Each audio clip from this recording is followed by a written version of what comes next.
Alright. Yeah, I've got YouTube and split screen. Original device measurement.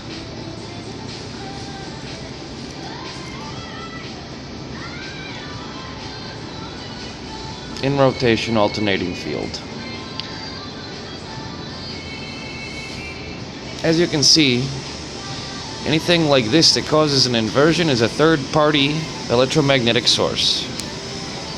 So it not only acts as a source of energy, but also a sensor, detector, compass, etc.